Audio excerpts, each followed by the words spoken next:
Tuhan bersamamu. Inilah Injil suci menurut Santo Yohanes. Dalam amanat perpisahannya, Yesus berkata kepada murid-muridnya, "Jikalau dunia membenci kamu, ingatlah bahwa ia telah lebih dahulu membenci aku.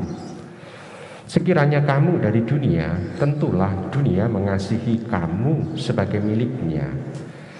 Tetapi karena kamu bukan dari dunia, sebab aku telah memilih kamu dari dunia, maka dunia membenci kamu. Ingatlah apa yang telah kukatakan kepadamu, seorang hamba tidaklah lebih tinggi daripada tuannya. Jikalau mereka telah menganiaya kamu, mereka juga telah menganiaya. Jikalau mereka telah menganiaya aku, mereka juga akan menganiaya kamu. Jikalau mereka telah menuruti firman-Ku, mereka juga akan menuruti perkataanmu. Tetapi semuanya itu akan mereka lakukan terhadap kamu karena nama-Ku, sebab mereka tidak mengenal Dia yang telah mengutus aku."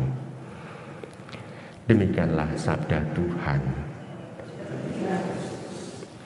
Ibu, bapak, saudari-saudara terkasih dalam Kristus Tuhan, pengalaman yang dialami oleh Tuhan Yesus ini sekaligus meneguhkan bagi diri kita bahwa apa yang sudah direncanakan Tuhan tidak boleh berhenti dalam diri kita.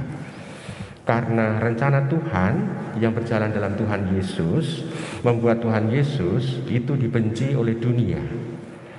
Saya tidak tahu apakah dunia itu dari dunianya sendiri atau dunia kerjasama dengan setan. Tidak jelas juga, tetapi yang jelas adalah dunia yang menolak Dia. Tapi kita tahu juga bahwa setan pun bekerja di dalamnya.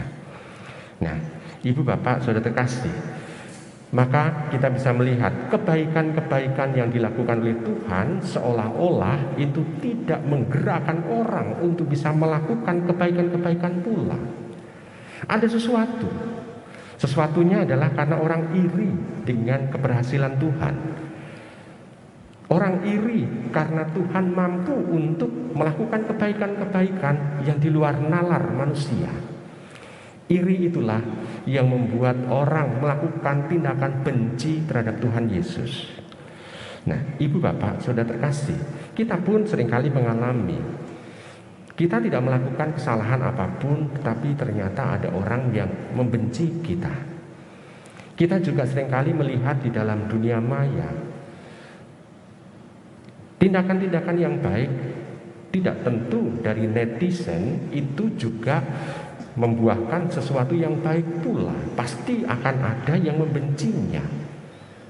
Baik, kalau demikian kita bisa melihat dari dunia ini ada banyak kacamata. Tergantung dari kacamata orang mengenakannya. Kalau orang mengenakan kacamata hitam, apa saja yang dilihat pasti hitam. Tetapi kalau kacamatanya bening jernih, orang menjadi sesuatu yang kritis di sana. Karena bening jernih itu juga mengandaikan hati nuraninya juga bening dan jernih, sehingga orang bisa kritis di dalam menilai peristiwa yang dia hadapi di dunia ini. Nah, ibu bapak, saudara-saudara yang terkasih dalam Kristus Tuhan, maka bacaan ini sebetulnya meneguhkan kepada kita, jangan takut bila kita dibenci orang. Jangan takut bila kita dimusuhi orang, bukan karena kesalahan kita, tetapi karena orang lain menilai yang berbeda dengan diri kita. Karena bisa saja orang lain menilai karena orang lain menginginkan supaya kita gagal. Orang senang kalau orang lain gagal, itu banyak sekali.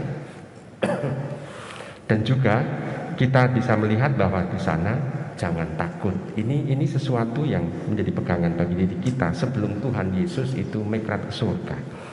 Lalu yang lain-lain adalah kalau kita berhasil, kita jangan lalu bangga, ini adalah aku. Bukan, ternyata Tuhan sendiri di sana mau mengatakan kepada kita bahwa kalau kita berhasil itu karena Tuhan sendiri yang sudah memberikan teladan kepada kita, sudah menunjukkan kepada kita apa yang harus kita lakukan, sehingga kita tetap ditemui sebagai murid atau sebagai anak yang rendah hati. Kerendahan hati itulah yang diharapkan ada di dalam diri kita.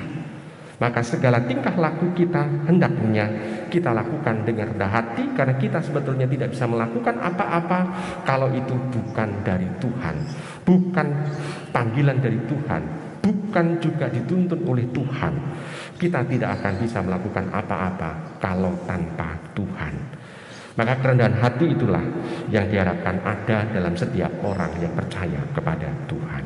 Selamat merenungkan.